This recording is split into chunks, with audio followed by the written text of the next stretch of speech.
right. Here we are. It's Wednesday, hump day, guys. August 19th, 2020. Here we are. Ready to go. Well rested. Some of us got the old text message from me saying, "Are you coming in?" It truly, when you receive that message, and I think all three of us, I don't know if Scott's gotten it, but the three of us in this room have gotten it, and it's always a specific line. It's one sentence, and Jeff, that sentence is, "Will you be joining us today?" That's it. That's the sentence. Yeah, it's the famous "You're late. Will you be joining us today?" text message from me. Yeah. And somebody got it this morning. It was Tony Patrico. All right. Pass the trophy. Congrats, buddy. Yeah, man. I usually wait and see about a half hour past your time to come in. If you notice, I text, like if I'm running late, like if I had to run back to the house and get something I text you at 4:15. And I'm like, "Hey, man, running a few behind." And you're usually like, "All good." Fine. I mean, listen, in my head, I start running through, is he dead? Well, that was like third. I get concerned because I know what's on the road. Yeah. Oh, believe me. And we discussed this. We were like, if he's late and up, he would have texted you by now. Yeah. So either he's sleeping or something bad happened.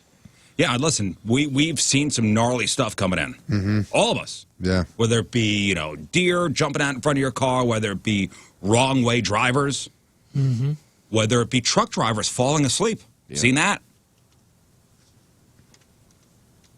And it starts running through my head. Oh, my God, something happened. Is he dead? Is he lying in a ditch somewhere? He can't get to his phone. He's unconscious. Well, he was unconscious. Definitely was. I woke you up. Yep. I got a text message at 4:31 that said, "Will you be joining us today?" And at 4:32, I sent the text back that said, "Apparently late." Wow, did you shut her down like last night without throwing an alarm on? Or? Just no alarm.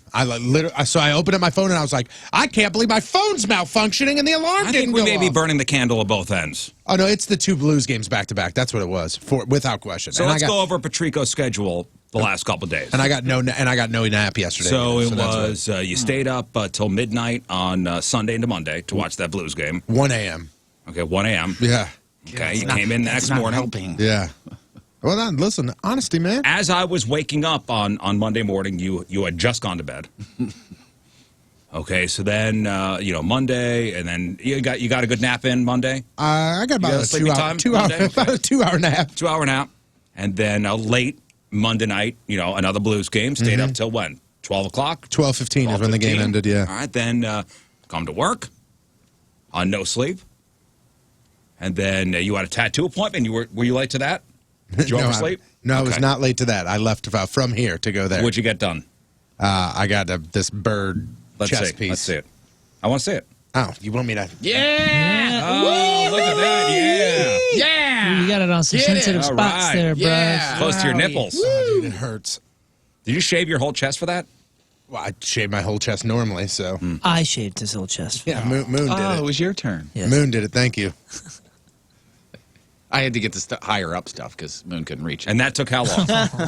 I mean, I was there from It's too far down. noon to 4. Noon to 4, and then softball last night, right? I did have softball. How'd you last do? night, yeah. We split, lost 1-1. Oh, 2 games. So when did the last game end? I was home last night at 10:15. 10:15. No, 10:20. On no 10:20. sleep. And then expecting you to come in this morning well-rested and ready to go. Listen, I am well-rested and ready to go. I got 30 extra minutes, an hour and 30 minutes of extra sleep. I mean, I think maybe the tattoo appointment wasn't a great idea yesterday. Like to take a nap instead. Oh, that wouldn't have mattered at all. Why wouldn't it have mattered? Because it's all about what happens at night. During the day, the naps don't matter at all to me. If you're on no sleep, like how do you expect to perform today on no sleep? Somehow do he your does job to the best of your abilities. Ask on anybody. No sleep. Ask anybody. My entire I can't function that way. my entire life. Like you were this going is to how drop I've dead. This is how I've lived my entire life. Yeah, I can't guarantee you, function. I'm burning at the very end. Like my older years are going down, but like this is how I've always. I can't function like that either, but he has always been like that. Even when I worked at Finish Line, when I was working at the shoe store and I had to be there at 9 o'clock, I would stay up until 4 a.m. I don't know. To me, it's stupid. I've seen him have It is zero stupid. sleep, and somehow remember when he was Stop doing. defending him. Well, I'm talking to him. I have to when it comes to that one point. I will say, if there's anybody that can This function is on less sleep, indefensible. I mean, well, yeah, being late. But I'm just saying. I don't know. I just feel like this is not a priority. Like this should be a priority, right? You are going to say to me, to be well rested and ready to go. I'm all about you giving me a ton of crap about being late because there's no excuse. Tell me. There's no excuse for that for me being late. I did not set my alarm. If I would have set my alarm, fine. I'd have been here. You would have had no idea. I just want to make sure you're healthy and ready to go. But for you to question this being a priority for me is makes me literally red to the touch, and the fact that I want to spit fire right now. So I'm wrong. So tell me I'm wrong. You are wrong, and the fact that you even say those words, I'm wrong. Is absolutely astonishing to me. So I'm wrong. I hate the fact that I had to wake you up this morning. I hate the fact that you had to do that too. I get so worried. Honestly. Like I get really worried. And maybe it was after we had one of our interns actually get into a car accident on the way here. I mean, it was also snowing. Sure. And she spun out on an exit ramp. Okay, but we couldn't get in touch with her. Right. And then I think, oh man, Tony got into an accident, something happened. Sent out this. Thank God you texted me back right away. Yeah, well, I mean, of course I was going to. Unless there was something wrong. Listen, I worry that you burn the candle at both ends. I mean, we don't get enough. Does. We don't get enough sleep as it is. We don't get enough sleep as it is, and there's from take away this even, and I burn the candle at both ends probably too much. Take away the full-time job. And take away, just literally being awake. Just being me. Just being awake. No, what I'm saying, like, even if I have nothing planned, like, if I have a weekend where I don't have my kids, Friday night, you would be like, oh, let's go to bed at 10 o'clock, wake up Saturday morning. I'm up until 3 a.m. and then up at 6. That's how I am. Mm-hmm. All right. Listen, I don't mean to say that you don't think this is a priority. I want to hear it from you. I want to hear it from you. Honestly, I think all of us on this show, I don't think you ever have to ask that question. Okay. Then, I'm sorry for asking that question, then I'm wrong. You are very wrong. Okay, good. I want to hear it from you. I have not been late once. Not once. We all know that. I mean, that is something that is very, very made very apparent. Maybe it's my paranoia to make sure that the alarm is set or, have a backup going. I don't know. But I had to do that to you, like, you were late, a week or two ago, too. A month ago, I was 17 minutes late. I think it was less than a month ago. Okay. But whatever. I mean, because normally I get here at 4 and I was here at like 4:21. Again, I go, oh my God, Tony's, where is he? I didn't make the, will you be joining us today? You almost did. I've made the cutoff. You almost got it. You were about 5 minutes away from getting that. I was. Will you be joining us? And trust me, I know that's coming. And that's like when I'm like going down 270 and I'm about to get off Olive and I look at the clock and I know that light to make a right onto Olive and I go, oh my God, please turn, please turn, please turn. And then I turn and I go, all right, we're good. We're going to be there in time. Okay. Well, moving on. We're good. You're safe. We're all here. And everything that my daily duties, quote unquote, duties. All right. I want to make sure. Yeah. Listen, all good. I don't want anything rushed. Nope. We are all set. We're all healthy, right? You gonna take a nap today? Oh, without question. Okay.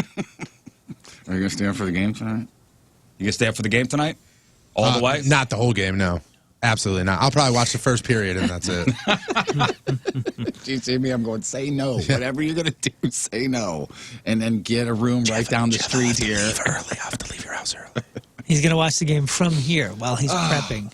I am already so paranoid about my alarm. Now I've already set it. And and I will like test it before I go to sleep, as I always do. I'll probably be in bed before 9:30, 10 o'clock. I'll probably watch the first period in bed, and then when it goes to intermission, I'll turn it off, and I'll be up at 1. Listen, I hate the alarm goes off at 2:30. I hate it. That's the only drawback from this job is that, man, that alarm clock. It's the worst part of the day, but after that, you go, oh, wow, I'm driving to work and nobody else is out on the road, and I dig my job. That's kind of cool. Very soon, people are going to go to work with 9 million other people around them, and they don't really dig their job. People can't believe that we get up so early. Yep. I walk in the door at 3:20, 3:25 every day. Jeff's already here. Sometimes the trumpets actually startle me when you walk in. Yeah. You see? And the rose petals. Yes. And people can't believe that. They go, what time do you get up for your show? 2:30. Oh man. Ooh. Well, I've been doing this for mornings for 11 years, and I get used to it. Nope. That's my favorite question. That's my favorite thing. You don't start till 6. What the hell? My favorite is, you guys have been doing this for so long. You're used to it by now. I go, there's one thing that I'm used to is that when I wake up at whatever time you wake up in the morning, you go like this. What? Yep. You go, oh my God. You are used to the feeling you have when you wake up this early. It sucks. Everything that's done in the bathroom, from going to the bathroom to brushing teeth and all that, is pretty much done with my eyes closed. Like I don't even remember seeing the bathroom in the mornings. Because you're just like that, like, oh man. I was so tired this morning. I don't remember getting on 270. That's not good. That's scary. Yeah, that's not good. That is very scary. Because you don't take 270 to get here. No, I remember getting on. I remember getting on 64, 40, and I remember turning off onto the Olive exit to get here. Damn. But every once in a while, that'll happen. Yeah, where like your body's just in like autopilot. It's autopilot. That's what I mean. Like I just kind of stumble through the morning until I'm in the car as just kind of a half-awake zombie. Like this cannot be healthy. This getting up this early cannot be healthy. Your circadian rhythms are all thrown off. Like this controls getting up this early, 2:30 in the morning, controls your life. Your whole day is based around getting up early. Yep. Everything you do at night or don't do at night is all because you have to get up at the ass crack of dawn. I don't even consider that the ass crack of dawn. No, that's still night. We got a lot of people. That's like lower back. That's not even to ass crack yet. We got a lot of people. We got a lot of people on Twitter with suggestions, mostly for Tony and some different things. But Don says, Riz, you have time anxiety, which is going to take years off of your life. And I think he's right. I don't think you're as concerned. I have time anxiety? 100%, yeah. The whole late thing and all that, like the stress that you put on yourself with these rules that are like end-of-the-world rules, I think it's definitely taking time off the end of your life. And I don't think you honestly care. I care. I don't want to die. I think you would have. I think if you cared as much as I did or do, or I think you would have made more efforts. This whole thing is based on time. We start at 6 o'clock. Yeah, of course. You have to get here at a certain time. Right, but the stress levels involved with it, like how much weight you put in it. It's horrible. And when somebody's late, my whole rhythm is thrown off. Like I do certain things at certain times in the morning. Yeah, your rhythm can get thrown off by many, many, many things. This is the worst of them, but there's other things too. Sure. Like, you're printing out the thing and the paper runs out. That can blow your mind for a PC little. load letter. It can. Or how hot it is in the office, or how cold it is in here, or if you come in the board is set up a different way, or the microphones are over there. I have time anxiety. Yeah, that stuff. All that stuff filters into how good or how your attitude once 6 o'clock starts. Jeff, we all remember. I don't know if that's the right word. Attitude. I'm not criticizing you. I'm worried about you. Oh, I fully admit I got time anxiety. Remember, Jeff, the one time. Now there's a piece of equipment that's down the hallway from our office that's making a beeping noise, and apparently because of the pandemic, they can't get the part to fix it. It's a fan. Something or another. Things. But if you remember, Jeff, when that first happened, it was a good 15 to 20 minutes of Riz would be at his computer, and then he'd go, "What is that noise?" Yeah, and then he'd get out and walk I'm used around to it now. Yeah. That thing's been beeping for 3 months. It's fine now. You put it best when you said you feel like you're in a hospital room now. That's just another machine making a noise. Just another now. machine making a noise. Yep. Somebody's giving me crap. Living by the train tracks. Thank you for including us in your employee meeting. Now let's get on with the show. Yeah. Somebody said, will the HR meeting be live streamed? All right. I got this, Caleb. It's all good. That's beautiful. Sit back and relax. Enjoy the flight, Caleb. It's about having respect for other people's time, Patrico. Listen, I don't have an excuse. It's not like I'm literally sitting here going, well, I got my stuff done. What's wrong with you? He made no excuses. He made no excuses. You were, it happened. I just read tweets. When I opened up my eyes and I looked, and as soon as I opened up, I didn't even see what number was there when the time was there. All I saw was text message Rizzuto. I went, oh my God, I'm late. And is me staying here and just hiding under my bed the best option? Here's one. Coach Rizz. Coach Rizz absolutely ripping Patrico. Well, so if you put your head under the sheets, right, it'll all go away. I was like, maybe the monster will go back in the closet. Maybe it's actually 4:30 p.m. and it's just dark out, and Rizz just has a question he'd like to ask me. Here's one that says, hey, Patrico, just tell Rizz that you were up all night answering all the texts due to the punishment. Oh, God. So you were up late for the show. Oh, that's another thing, by the way. That's ridiculous. If it makes you feel any better, it was probably the worst ever ride in to work for him. Oh no, I don't feel good. Oh man, the worst ever for me. Remember the time I was late? I didn't plug in my phone, or I plugged it in. Your phone was dead. Yeah, I plugged it in, but it wasn't plugged into the wall. So the alarm didn't go off because the phone had shut down. So not only was it dead for the alarm, but I wake up and the sun is coming up. Yeah, so I thought you were actually dead. We hired somebody else. I remember that. No, I got in the car so quickly that and plugged in the phone in the car, but it took minutes to charge. So I was halfway down 40 before the phone finally came on, and I'm listening to the show open, and you're going, Is Moon joining us today? No one's heard from him, and I'm going. No, dude, it was way different of a feeling than that, because I remember before we went on the air at 6 a.m., Rizz put on his headphones, and before the show, he's always like, "Come on, guys, all right, here we go, guys, let's do this." He put on his headphones, he went like this, he went, "I'm legit concerned," and put his headphones on. Oh man! Because if you think I have a black soul. Well, I know, but for entertainment, you ripped me to pieces before I could get the phone to work, and finally I call and I'm like, "Guys, I'm here. I'm fine." The phone wasn't plugged in. If it makes you feel any better, he would have ripped any of us. I mean. Oh yeah. No, it was funny, but I mean, like you said, you talk about a stressful drive. I'm going, "Oh no, they're trashing me." It's the worst. I wonder if somebody did a study on morning show hosts or morning show people on radio. What's the average life expectancy? It cannot be high. Can it be a handful more years? I don't know. Asking for a friend. Like I have genuine concern. Like my wife tries to really hammer home, like, you got to sleep. She will say, go upstairs, take a nap. Sleep is important. Mm-hmm. Maybe you have to give up one of the softball games. I don't know. Are you worried about dying by 40? I mean, yeah, of course I'm worried about. I don't want to die by 40. Isn't anyone worried about that? I mean, I don't know. With what we do, listen. I'm sure if you're you're a lineman that's up on towers and stuff, fixing electric lines.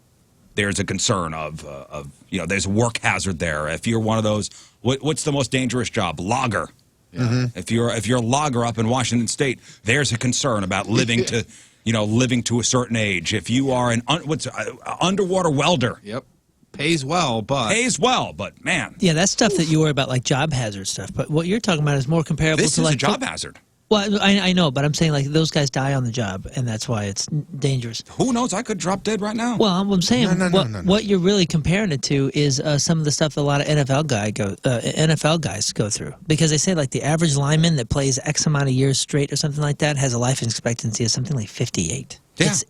It's not Clock great. is ticking, Jeff. It is not great. Man, don't worry. I can hear it. Yesterday it probably would have been smart to not play ball, and what it is it's the fact that. Sunday into Monday, I got 2 hours of sleep. I took a 2-hour nap and then got about 3 hours of sleep the next day. So in total, we're looking at what? 7 hours of sleep in 3 days? That's not good. That's not good. No, that's a nightmare. And for you're bound to not set your alarm clock. You're bound to sleep through your alarm clock. Your body just needs it. Listen, I know. Listen, accidents happen. Just, I do enjoy the torture of the text. I know, and I'll pay him. I'll pay him money later. But the $20 will make it all go away. Hey, I googled how long does the average radio morning show last. It says 4 hours. Oh, boy. No, anyway, it's no over. morning show host live to. And also, and I think all the guys can back me up on this one. As much as it sucks being late, and as much as you don't want to be late and don't want to make you mad, like Jeff said, the drive-in is more torture than any yelling at, any talking to. The mental torture that you get, like when I walk in that door, I'm gonna have to look at you and go, sorry. Yeah, as soon as you get in your car, you're yelling at yourself, going, "There goes today." Yes. The whole day is gone. It's not like I'm going to suspend anybody or anything, And it's not like he'll bring it up in the future. I'm not gonna suspend anybody. We'll see you on Monday. Okay.